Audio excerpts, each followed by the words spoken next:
మనతో పాటు కార్పొరేటర్ హేమ గారు ఉన్నారు. ఆమెను అడిగి తెలుసుకునే ప్రయత్నం చేద్దాం.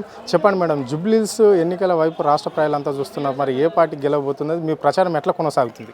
పక్కా బీఆర్ఎస్ఏ గెలుస్తుందండి. గతంలో కూడా మన అసెంబ్లీ ఎలక్షన్స్ టైంలో కూడా హైదరాబాద్ అంతటా కూడా బీఆర్ఎస్ వేవే ఉంది.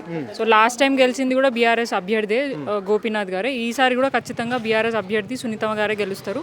భారీ మెజారిటీతో గెలుస్తారు. దాంట్లో డౌట్ అయితే ఏదైతే లేదు. డోర్ టు డోర్ ప్రచారం చేసిన ప్రతి దగ్గర కూడా వారు స్వయంగా మాకు చెప్తున్నారు, మీరు తిరగాల్సిన అవసరం లేదమ్మా, మాకు తెలుసు, మేము ఈ ఎలక్షన్ల గురించి వెయిట్ చేస్తున్నాము, అంటే అనుకోకుండా వచ్చినాయి, మీకే రావాలని కోరుకున్నాం, మీరే వచ్చినారు, ఖచ్చితంగా రేపు భారీ మెజారిటీతో మీరు గెలుస్తారు, మేము మీకు సపోర్ట్ చేస్తామని చెప్పేసి వారు చెప్పడం జరుగుతుంది. ఇక్కడ ముఖ్యమంత్రి నిన్న ప్రచారంలో భాగంగా ఇక్కడ మీ వర్కింగ్ ప్రెసిడెంట్ పైన కామెంట్ చేయడం అనేది జరిగింది. కేటీఆర్ వస్తే చెట్టుకు కట్టి కొట్టాలి అని చెప్పేసి ఇక్కడ ఆయన అంటున్నాడు. మరి ఈ వాక్యాలను మీరు ఎట్లా చూస్తారు? ఇప్పుడు ఏ చెట్టు కట్టి కొట్టేయాలని జూబ్లీహిల్స్ ప్రజలకి తెలుసు, అది కూడా ఎవరిని కొట్టాలని కూడా తెలుసు. ఇప్పుడు గతంలో 10 సంవత్సరాల పాటు మున్సిపల్ శాఖ మంత్రిగా వారు ఎన్ని అభివృద్ధి కార్యక్రమాలు చేశారో, ఎన్ని అవార్డులు తీసుకొచ్చారో తెలంగాణ రాష్ట్రానికి, తెలంగాణ రాష్ట్ర ప్రజలందరికీ అర్థమైంది. అండ్ హైదరాబాద్ ప్రజలకైతే క్లియర్గా తెలుసు. అందుకనే గతంలో ఎలక్షన్ వచ్చినప్పుడు హైదరాబాద్ ప్రజలు బీఆర్ఎస్కే పట్టం కట్టినారు ఇక్కడ ఏరియా.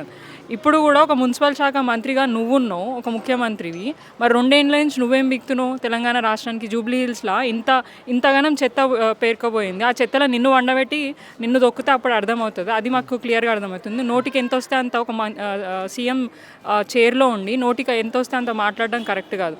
మాట్లాడంటే మాకు కూడా చాలా మాటలు వస్తాయి. మీ గౌరవాన్ని నిలబెట్టుకునే ప్రయత్నం చేయండి, కానీ ఇలాంటి చిల్లర వ్యాఖ్యలు చేసి చిల్లర మాటలు మాట్లాడి చేరుకున్న గౌరవాన్ని తగ్గించుకోకండి. మీరు ఇస్తా అన్న హామీలు ఎటు పోయినాయి ఫస్ట్ అవి చెప్పండి. మోరోవర్ మహిళలకు భద్రత లేకుండా పోయింది. మహిళలను కోటీశ్వరం చేయాల్సిన అవసరం లేదు. నువ్వు ఫస్ట్ భద్రత కల్పించు. నువ్వు చేసిన రోడ్ షో నెక్స్ట్ డేనే ఒక జిహెచ్ఎంసీ కార్మికురాల మీద అత్యాచారం జరిగింది.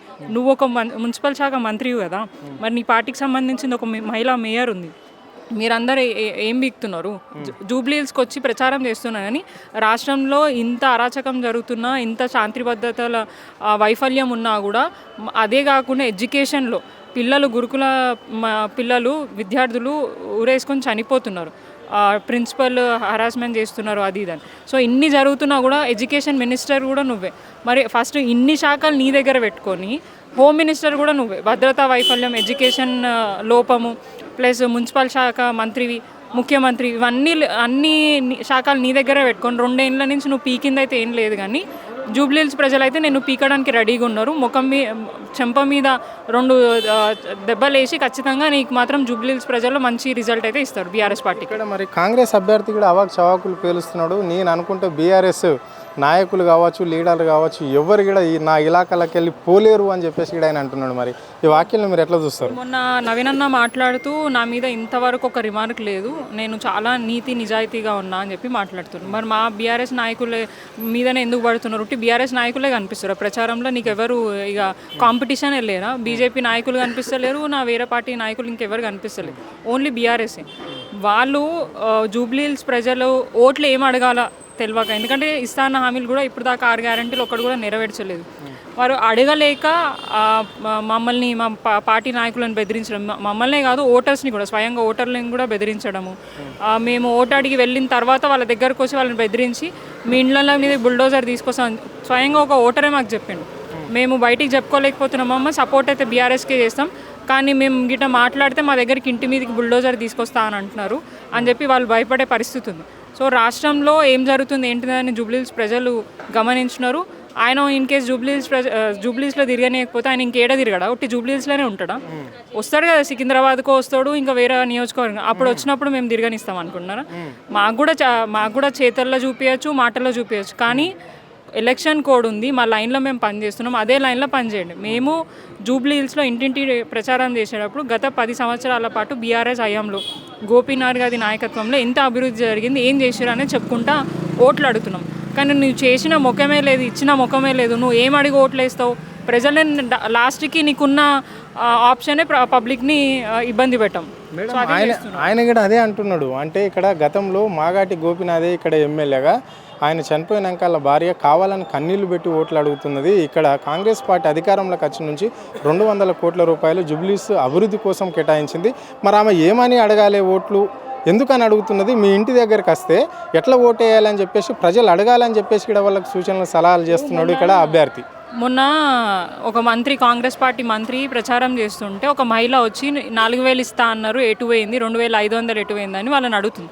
కానీ మమ్మల్ని ఇప్పుడు దాకా ఏ మహిళ ఏవే అని అడగలేదు. ఎందుకంటే వాళ్ళకి మహిళలకు మేము చాలా సందర్భాలలో అన్నీ అడగక కూడా చాలా సందర్భాల్లో కేసీఆర్ గారు చేసిండ్రు. కళ్యాణ లక్ష్మి ఇచ్చారు, కేసీఆర్ కిట్ ఇచ్చినారు, మహిళలకు పెన్షన్లు ఇవ్వడం జరిగింది, నిరుద్యోగ జాబ్స్ కూడా ఇవ్వడం జరిగింది, 1,00,000 ఉద్యోగాలు ఇచ్చారు, డబుల్ బెడ్రూమ్లు ఇచ్చినాం, అన్నీ చేసినాం. మేము ఎక్కడ ఏది చేయకుండా లేము.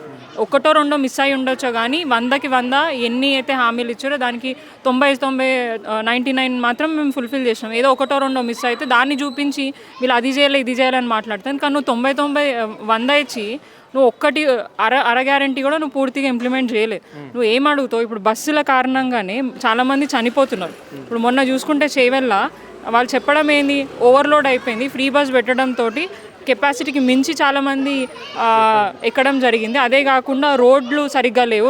రెండు ఏళ్ళ నుంచి మున్సిపల్ శాఖ మంత్రి ఉన్నావు, మరి అంటే ఢిల్లీకి పోతున్నావు, బీజేపీ నాయకులను కలుస్తున్నావు, మరి వాళ్ళని రోడ్లు అడిగే పరిస్థితి లేదా?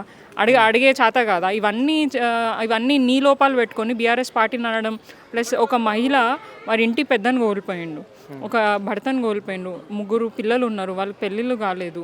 అండ్ వాళ్ళ ఫాదర్ డ్రీమ్స్ని ఫుల్ఫిల్ చేయడానికి ఏదైతే గతంలో వారు గెలిచిన సీట్ని మళ్ళీ కూడా గెలిపించుకొని ప్రజలకు సేవ చేయాలని ఇంటెన్షన్తో అంత బాధ ఉన్నా కూడా ఇంతమంది ప్రజలలో బయటికి వచ్చి మేము అండగా ఉంటాం, ఎవరికి భయపడొద్దు అని చెప్పేసి వారికి మనం ధైర్యం చెప్పబోయి వారు మనకి ధైర్యాన్ని ఇస్తుంటే దాన్ని కూడా అవహేళన చేసి మాట్లాడడం, ఒక ఆడబిడ్డ కన్నీటిని కూడా వారు చులకన చేసి మాట్లాడడం అనేది నిజంగా వాళ్ళ విఘ్నతకే వదిలేద్దాము. ఎందుకంటే వాళ్ళ ఇంట్లో కూడా ఒకవేళ ఎవరైనా చనిపోతే ఇట్లా నవ్వడము, ఆడవాళ్ళని ఎక్కిరించుకుంటూ మాట్లాడడము సంస్కృతి వాళ్ళకు ఉందేమో కానీ మాకు అట్లయితే లేదు. అండ్ ప్రతి ఒక్కరు చెప్పేది ఒకటే, బీఆర్ఎస్ హయాంలో గోపీనాథ్ గారు అభివృద్ధి చేసిండ్రు. పదవిలో లేకపోయినా కూడా ఏమంటారు, బతుకమ్మ సమయంలో కానివ్వండి, బోనాల సమయంలో కానీ మాకు కానుకలు ఇచ్చిండ్రు. కానీ 10లో ఉండి వీళ్ళు ఇస్తా అన్న 2 చీరలకి గతి లేదు. కానీ ఇప్పుడేమో ఆడబిడ్డల గురించి ఇట్లాంటి అవాకు చెవకు మాటలు మాట్లాడుతున్నారు. మోరోవర్ ఒక మహిళా నాయకత్వంలోనే వాళ్ళు పనిచేస్తున్నారు. మీనాక్షి నటరాజన్, సోనియా గాంధీ, ప్రియాంక గాంధీ ఈ మహిళల అండర్లోనే పనిచేసుకుంటున్నారు. అదే మహిళలను కించపరిచి మాట్లాడదాం. మరి ఇదే మంత్రులు కానివ్వండి, ఇదే ముఖ్యమంత్రి కానీ పోయి సోనియా గాంధీని ఒకసారి అడగమనండి. వాళ్ళు కూడా చాలా సందర్భాలలో ఎలక్షన్ సమయంలో పోయి ఓట్లు అడగడం జరిగింది. అప్పుడు పోయి ఇవన్నీ డ్రామాలు చేయకండి, ఇవన్నీ ఏడవకండి చెప్పేసి పోయి వాళ్ళ నాయకత్వం అనమనండి. ఫస్ట్ వేరే వాళ్ళని అన్న ముందు వాళ్ళ నాయకత్వం అంటే అప్పుడు తెలుస్తుంది.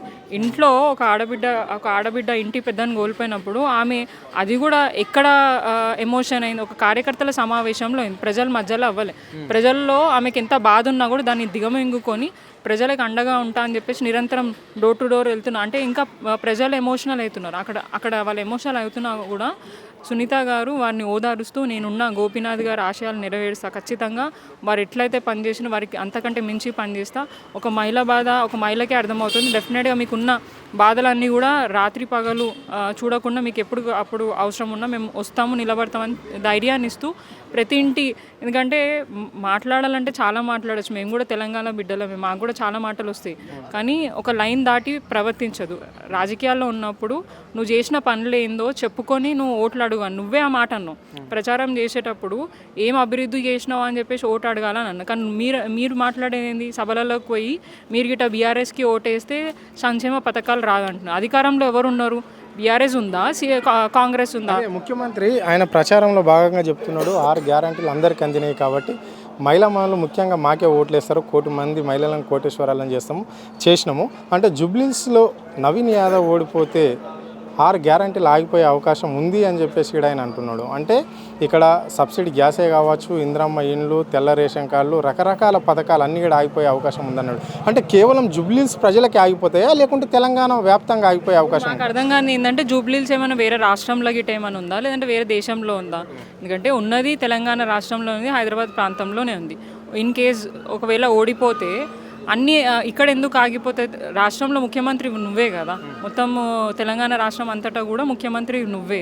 ఒకవేళ ఓడిపోతే మరి జూబ్లీహిల్స్కే ఆపుతా అని చెప్పేసి బ్లాక్మెయిలింగ్ చేయడం అనేది, అదే లాస్ట్కి ఇక ఆయనకి ఇంకేమీ ఆప్షన్ లేదు, ఓట్లు అడిగినా ఎక్కడ కూడా ఇస్తలేరు, ఎందుకంటే ఎక్కడ కూడా 6 గ్యారంటీలు పూర్తిగా నెరవేర్చలేదు కాబట్టి ఈ బ్లాక్మెయిల్ రాజకీయాలకు ఆయనకు దిగిండు. అంటే లాస్ట్ ఆప్షన్ ఆయనకి ఇంకేం లేదు, ఇగో ఇదే ఉన్నది అన్నట్టు. అంటే ప్రజలు గమనిస్తున్నారు, ఇప్పుడు దాకా నువ్వు ఇచ్చింది అయితే ఏం లేదు. 6 గ్యారంటీల్లో సగం కూడా పూర్తిగా నువ్వు ఇయ్యలే.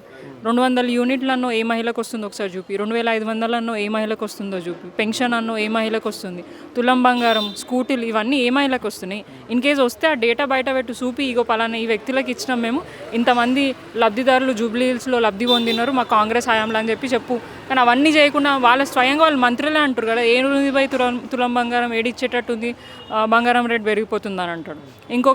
ఇంకొక ఎమ్మెల్యే వస్తాడు, ఏడుంది డబ్బులు, మేము ఉట్టి పెళ్ళిళ్ళకి పేరెంటాలకే తిరుగుతున్నాం కానీ మాకు నియోజకవర్గం అభివృద్ధికి డబ్బులు లేవు, ముఖ్యమంత్రి ఇవ్వట్లేదని మాట్లాడుతున్నారు. స్వయంగా ముఖ్యమంత్రి ఒప్పుకున్నాడు కదా, అసలు ఒక్క పైసా లేదు నా దగ్గర, అడగడానికి పోతే దొంగల్లాగా చూస్తున్నారని. అరే ఇవన్నీ నీ మాటలే కదా, మేము బయట వ్యక్తులు సృష్టించింది కాదు, నువ్వే సభలలో మాట్లాడినావు, నువ్వే ప్రచారం చేసేటప్పుడు చెప్పినావు. ఇవన్నీ మాట్లాడి నేను గజిని అనుకుంటా, నాకు అర్థం కాదు. నిమిషంకి ఇంకొక మాట మాట్లాడతాడు, నిమిషంకి ఒక రూపం చూపిస్తాడు. అంటే నిజంగా తెలంగాణ ప్రజలు ఏం దరిద్రం పట్టింది తెలంగాణ కంటే సీఎం రేవంత్ రెడ్డి దరిద్రం పట్టింది. ఆ దరిద్రం పోతేనే తప్ప తెలంగాణ రాష్ట్రం బాగుపడదు అనేది మాత్రం అర్థమైంది వాళ్ళకైతే. Thank you.